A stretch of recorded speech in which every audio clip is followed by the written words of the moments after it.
today we're doing a practice round for the Shoprite LPGA Monday qualifier. We're here on a Saturday, so it's pretty early, so we get some time to practice. There's not that many of us out here on the golf course, so just kind of wanted to take you guys around and see an LPGA course and also what a practice round looks like. As you can see, they're still setting up the tents and stuff.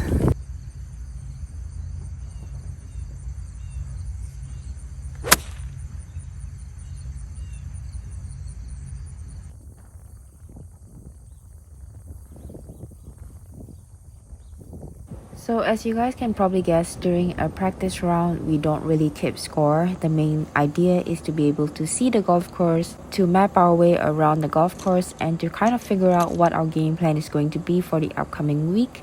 As this is the first time playing the golf course as well, what I try to do a lot of is chipping and putting around the greens, just to get a feel of what the greens are going to do and how they're going to react. Some courses are going to be more firm, some courses are going to be more receptive. So this can definitely change the way that you chip. Whether you want to play more higher flop shots or more running shots is going to depend on the conditions. So this is a good time for you to kind of figure out what you're going to most likely be relying on in terms of chipping style by just practicing chipping, whether it be from the fairway, whether it be from the apron, whether it be from the rough, and knowing what is likely going to happen and how the ball is going to react coming out from different lies. That is going to help you make better decisions during the actual tournament.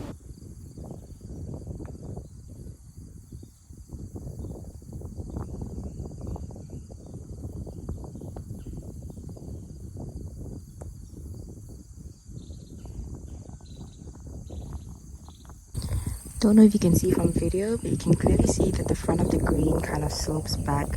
So it's kind of one of those where you want to land it at the front and let it roll towards the pin and not really, over here it gets a little bit flatter in the center. But yeah, that's one of the things that we pay attention to, just the green contour and where we would likely want to hit it or where we want to miss it.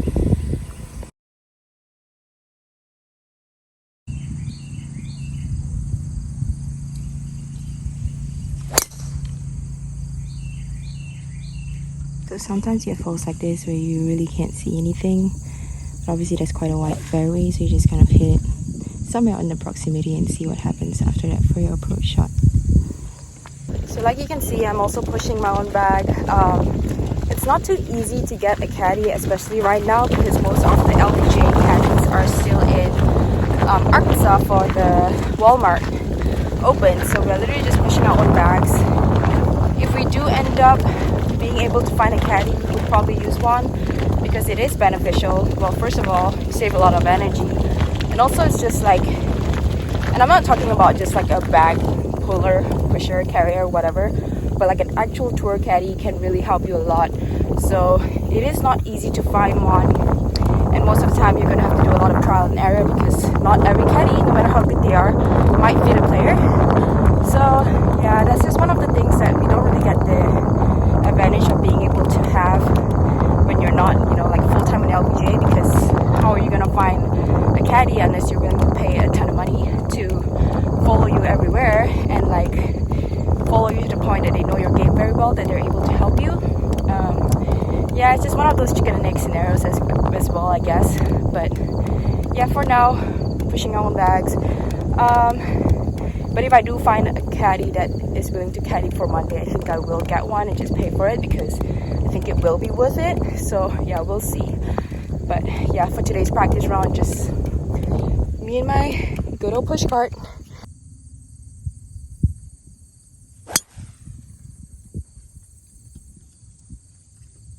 So another thing we can kind of see, I don't know if the wind direction changes much out here, but like this hole's pretty long, 436. And into the wind, so compared to the first hole, which I didn't hit like a very good tee shot, and I still had like a 8-iron into the green, I think, and I still hit it to like 4 feet, whereas this one hit a good tee shot and I still had a 5-wood into the wind. So knowing for a hole like this, I probably want to play more conservatively because par is a good score, whereas for the first hole you can be a little bit more aggressive and like, if you hit a good shot, you're giving yourself a chance for birdie. Kind of knowing which holes you want to play aggressively and conservatively as well, kind of one of the things that you see during a practice round. So this is just a hole that requires 2 good shots. Left side hazard, right side hazard, behind hazard. hazard. Obviously the better area to miss would be short here. There's a little bit of space here and it's an easier chip. So yeah, just kind of seeing. Obviously here you need to be careful with bounces, right? There is a bit of space though, so it's not that narrow, but I think you probably don't want to go long on this one.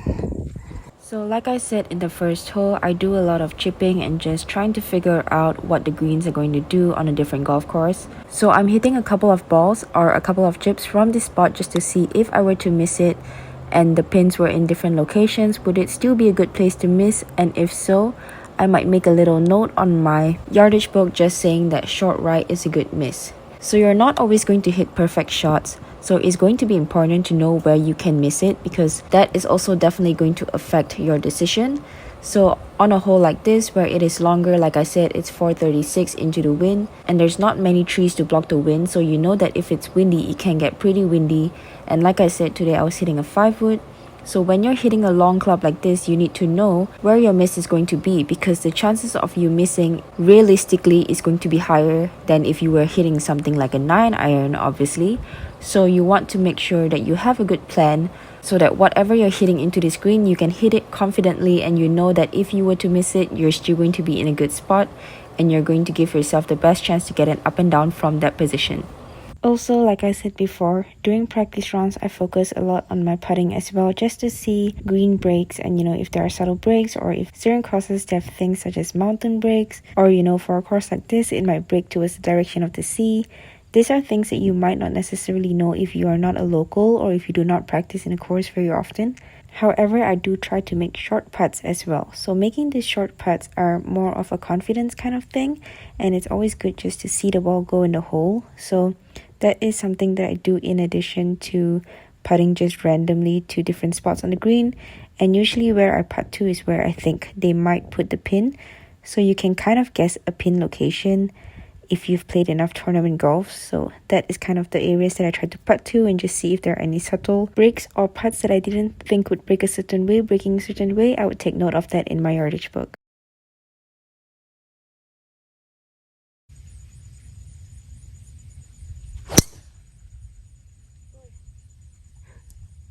We're always trying to hit the best shot possible. Focus might be a little less for practice rounds for obvious reasons compared to a tournament, but I mean, if you're gonna miss a shot, this is time to miss the shot because you need to know if you miss it what's gonna happen and whether you're gonna be okay. You're not gonna come out here and try to miss it. I mean, I guess you could and just see what would happen, but I don't think people intentionally miss shots. Yeah, but like I said, if you're gonna miss it, now's the time to do it. Rough is pretty thick. I don't think if I'm here I would hit a wood, but today's the day to try it out and see what happens, if I can get through it or not. So we're gonna hit a 3-wood out of that. Actually, I changed my mind. I'm gonna hit 5-wood.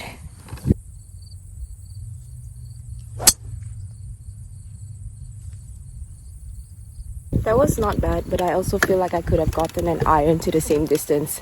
So if I'm in the rough, I will probably be hitting an iron and just taking the risk of making really bad contact because of the rough with a wood out of play and just get the iron out there, because I wasn't going to be able to get that on anyway with the rough with the ball sitting that deep in the rough. So yeah, at least now I know if I'm there, probably going to hit an iron to lay up.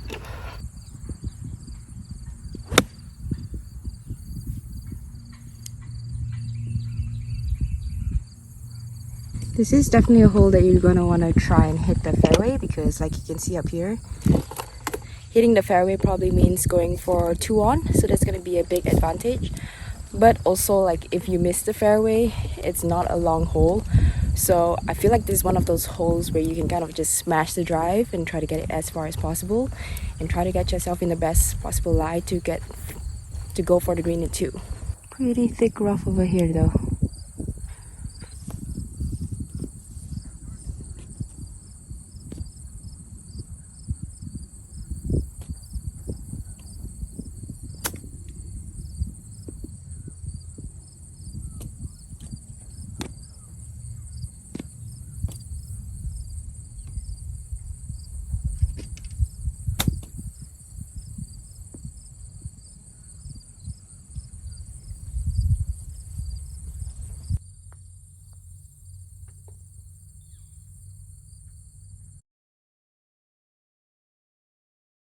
So like on this hole, they have marked 2 locations. So I think the tee box could either be up there or over here, as you can see that red dot over there.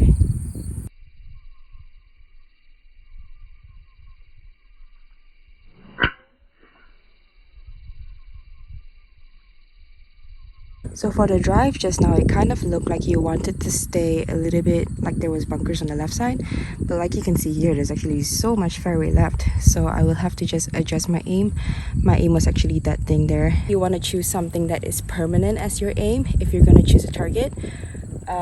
Don't choose something like the golf cart and then when you write down in your book and you're like, crap, the golf cart's not there today. Choose something permanent, and then you can kind of see where your ball goes and adjust based on that, like based on where you hit. If you found that you end up a little bit right, then you should aim maybe left side of the tent or something like that. I'm also hitting a pretty big cut today compared to what I normally hit, so that's something that I'm going to note. Like on the day, if I hit it a lot straighter, obviously my aim is going to change. Primarily the target is where I want to finish the ball and not where I want to start the ball anyway, so I just adjust based on my shot shape for the day when the day comes.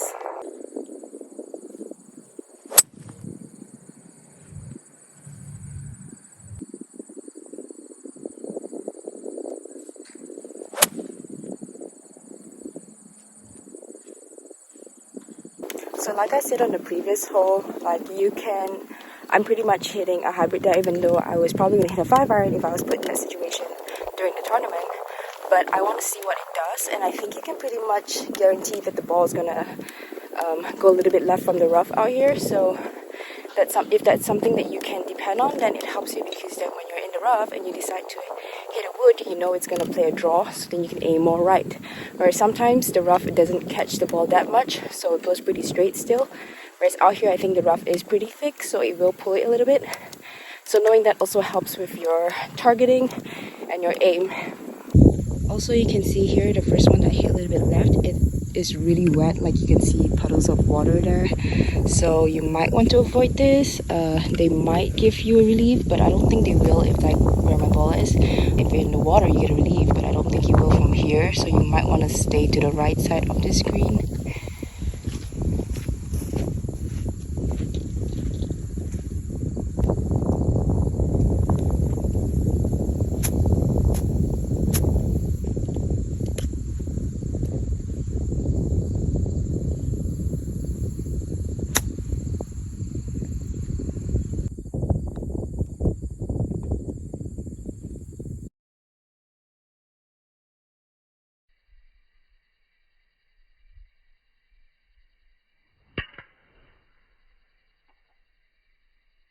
So like you can see too, there's a lot of water on the course. I'm not sure if it's been raining.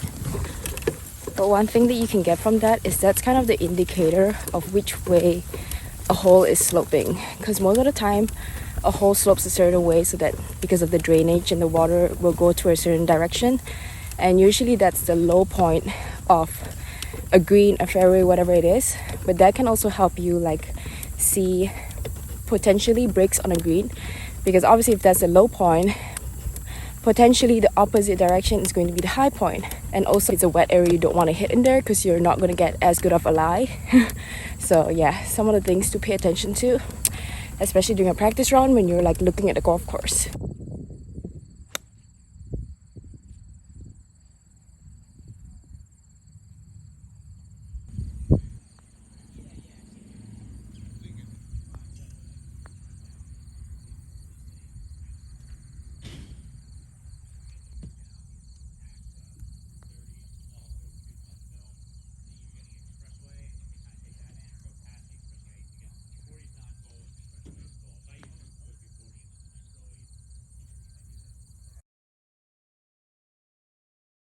So one of the things that you want to pay attention to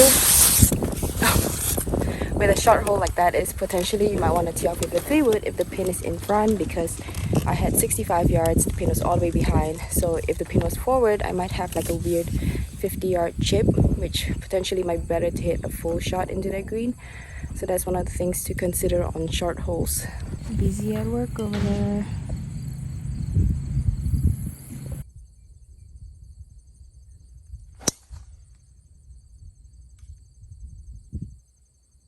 So a couple of things that I pay attention to as well, like obviously I'm hitting a big cut today. I know why I do it, but like it's not that bad. There's really no point. It's like my hips are a bit fast, timing's a bit off, but like there's no point trying to adjust it if it's not that bad. Like it's still playable, so I'm just gonna play it today. But a couple of things that I noticed, for instance, with a high cut, especially on holes that are into the wind, I'm probably gonna hit it a lot further on the tournament day if I'm not playing this cut.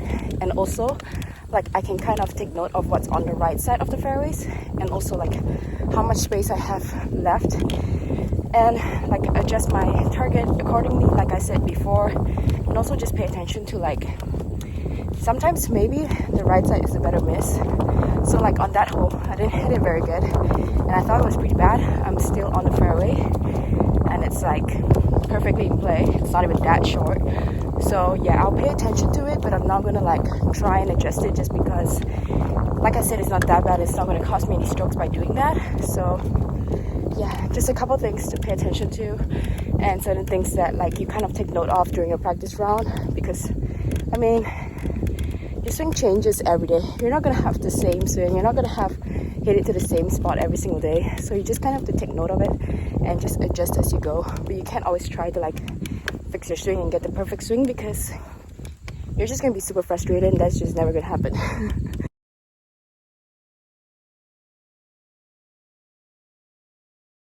So as you have just read, and I hope you have noticed, because I included those slides after every single hole, what I hit during the practice round and during the tournament was pretty different on certain holes. And there are several reasons why this might happen. Like I said, I'm hitting a cut, etc, etc. But also you're just never going to be hitting the same clubs on every single day. Pin positions are going to affect that. The conditions are going to affect that, whether it's windy, whether it's wet, whether it's dry. So essentially the purpose of a practice round, yes, is to see the golf course, but it's more of to judge the conditions of the golf course. And like I just said, different factors can affect that condition as well. So on the day if it starts raining, obviously the course is going to be playing differently. Playing on a course for a practice round, you can kind of see the grass that you're going to be playing on, the putting greens, and you know, if you get the chance to hit a few shots out of the bunker, that's going to be beneficial as well, because not every bunker is going to be the same. So this is something that you can take note of and practice during a practice round.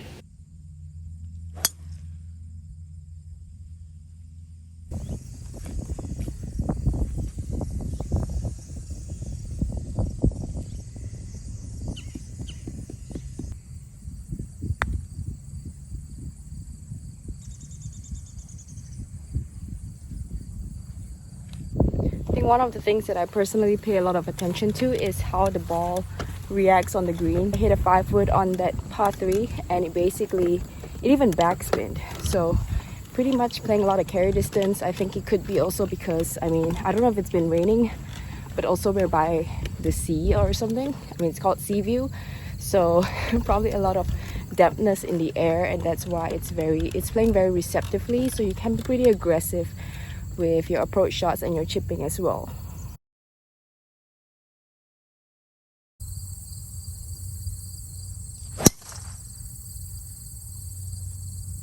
So for me, generally I start with the driver. Like this is a pretty short hole, it's like just over 300, but like I just said, the fairways, everything's very receptive, so there's no bounce right now.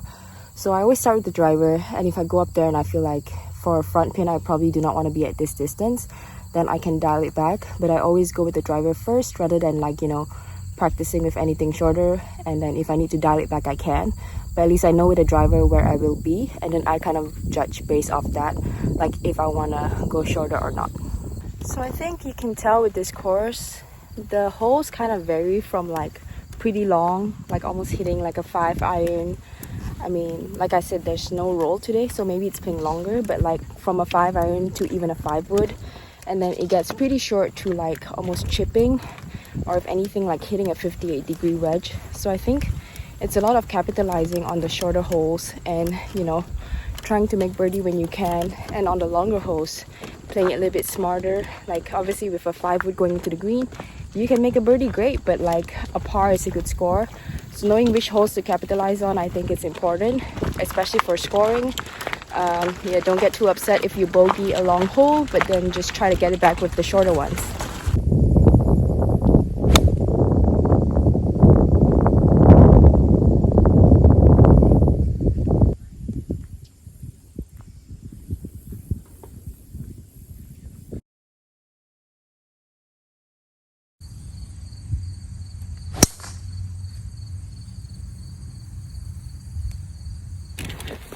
So towards the last few holes, like my body's kind of adjusted a little bit more and I kind of stopped hitting those fades. And yeah, like I said just now, I don't think if it's, I mean, unless it's really getting you in trouble, your body knows how to adjust to it, and like trying to force it to adjust to it when it's not really getting you in trouble is going to make it worse.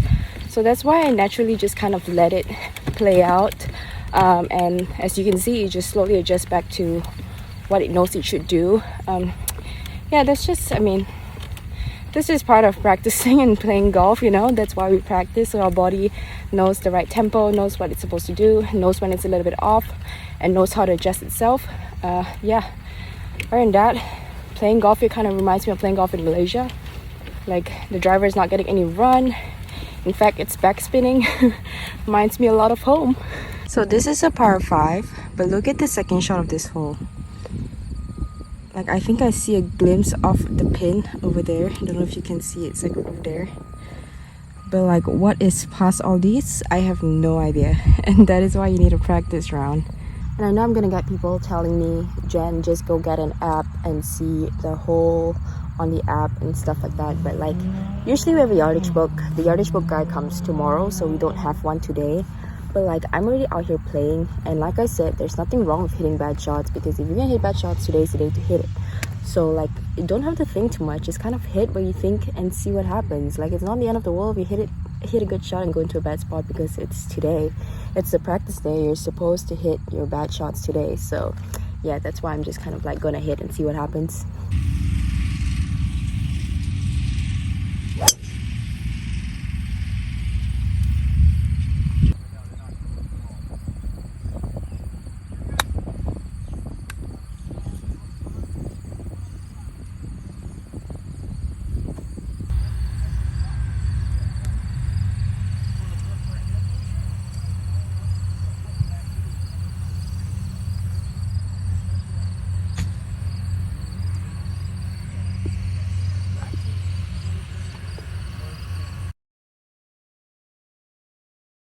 So I'm going to continue playing the back nine now. I hope you guys found that somewhat interesting. Maybe you learned something, maybe you didn't, maybe you just wanted to see an LPGA course.